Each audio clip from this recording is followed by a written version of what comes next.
give, I guess, a general thought? Yeah, absolutely. So, I got to be a little careful. I got to go in and watch film first, but I was really impressed with our number one defense. I thought our one defense played really, really good tonight. They gave up a couple big plays early and then really settled in, held the one offense to a field goal. And after that, I thought, they really dominated the scrimmage. I think the white team, white offense, white defense, I think both of them did some really, really good things. There's a lot of young guys in that group that's making headway and making plays. But overall, just thought the defense played well, and I was a little disappointed in the offense just because I think, I got to go watch the film, but I think we had a lot of mental bust, which we hadn't had in the first scrimmage and had in our practices. So, we got to go and assess what the deal is, if it's lack of focus or if guys don't know what's going on or a little bit of both. And we'll figure that out. It's pretty easy to tell on film. And we got a great group of guys, so we'll be able to sit down and debrief them a little bit and unpack the scrimmage and see what they say. But overall, we walked out of here with just one minor injury. And so this second scrimmage always worries you a little bit because we simulated about 3/4 of football tonight. And so, that's the other thing. I was pleased because I felt like guys played hard for three-quarters of football, and so there was a lot of good things that came out of it. I was going to say sometimes it's difficult from the outsider's perspective to tell if the defense is playing really well, if the offense isn't playing as well. Yeah. But you think that absolutely. There's no question. I thought they played with energy. I thought they did what great defenses do. They played team defense. They leveraged the football. They tackled well. They played a lot of guys. We were rotating 8 guys on the D-line, and they just didn't give up a lot of big plays. And so, to me, that's what good defenses do. Where do you think that you got better today? I think we learned a lot about our young kids, the guys that are in the white team offense, white team defense. There's a lot of true freshmen, redshirt freshmen in there. So I learned a lot about those guys.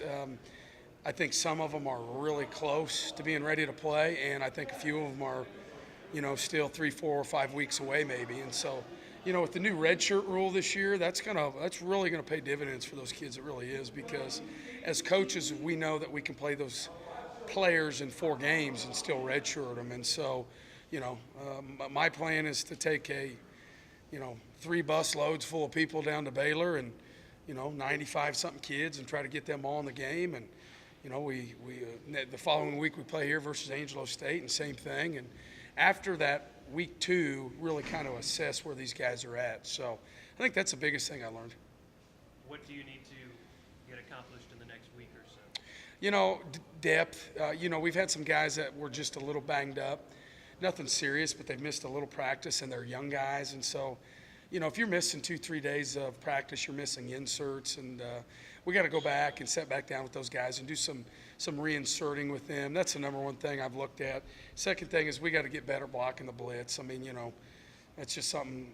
Any team probably this time of year would tell you that, but it's different walking through something than when something's coming at you full speed. So we got to get better at that, and then just continue to develop our physicality. I think we've night and day ahead of where we were last year on that, but that's something we still need to work on.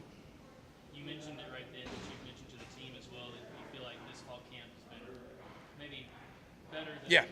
So maybe talk about what that means. Yeah, I think it means a lot of things, Seth. I think number one, it means that we had a really good off season with strength and conditioning. I think it means we had a really good off season in recruiting, and that's props to our coaches for going out and recruiting quality student athletes. I think it's a combination of those things right there. The second year, kids are more comfortable. We're more comfortable as coaches, and they know the expectation level, and they know the standard of excellence that we want to produce around here. And quite honestly, we're not having to spend so much time correcting, things that aren't conducive to us being great. We can really focus on all the little things that go into being great. This week is Wildcat week, so you got folks coming back to campus. Yeah. How do you keep the team focused in that distraction-free zone this week? Yeah, honestly, I always try to use it as a positive. We've been here for a long time now looking at each other, and so it just really starts to build Tuesday, Wednesday when they start showing up. And honestly, I'll try to use it as a plus. It just feels good, and, we'll send out a deal with Twitter, tell them kids to come over and watch practice, and they're open to do that. And then our guys, our freshmen, will start getting, involved with the normal student body, which is good. They start to meet people, and I really think it brings just a little bit of freshness to camp. And towards the end of next week, we'll start cutting back for our last Meet the Wildcats next Saturday. Do you have an update on your Jordan situation? Jordans, Yes. they're en route, one pair, and the other pair I'm still searching for. I haven't found what I want yet. Okay. Yes. Okay. Are you particular with? I am. Well, I have to be with the group of players we have. I mean, if you wear something wrong, man, they'll call you out real quickly.